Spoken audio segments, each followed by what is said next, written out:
Walang sino man ang gustong nakawan ang kanilang pamamahay. Hindi nila ginustong pasukan ang bahay nila ng magnanakaw. Ay nako, nakakabwisit, nakakaadwa. Alam nyo ba kung anong sinabi sa akin ng tao?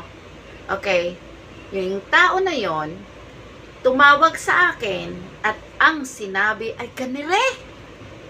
Kasalanan daw natin kung bakit tayo ay ninakawan dahil iniwanan natin ang ating bahay. Oy, take note ha! Ate Grace, yung bahay mo, iniwanan mo. Kaya binutasan ang dingding mo sa likod, so may kasalanan ka. Ang bahay ko ay iniwanan ko rin. Iniwanan pala ng anak ko kasi nagtrabaho ang anak ko sa Batangas eh. Kasalanan din namin kung bakit kami ninakawan. Sinira ang bubong. Hindi naman daanan yung bubong. Diba?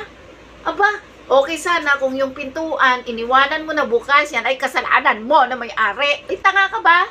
Ba't mo isisisi sa may-ari ng bahay kung sila ay ninakawan?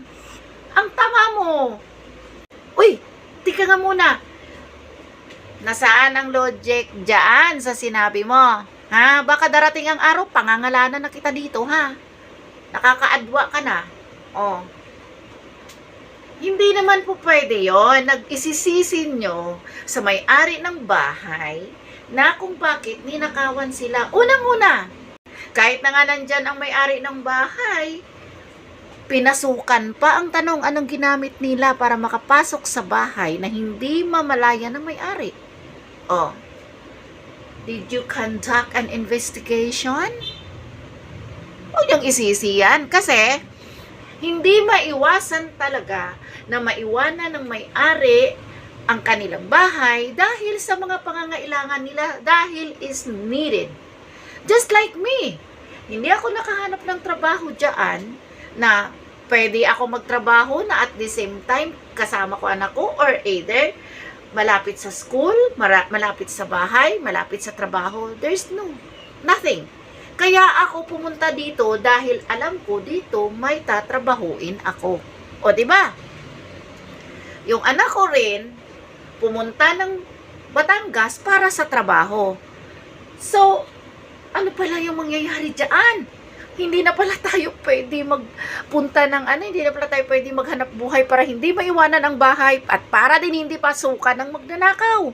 Nasaan ang logic doon? Ibig sabihin, hindi na safe ang environment. Ibig sabihin, hinayaan na mamugad ang mga kawatan dyan. Diyos ko naman, sa dami-dami ng mga problema dyan, sa dami-dami ng nanakawan dyan, hindi pa rin kayo gumawa ng paraan para lumayas ang magnanakaw na yan. Naku po, ano yon? Baka naman takot na hindi isulat sa baluta ang pangalan nila. Ganun lang yan.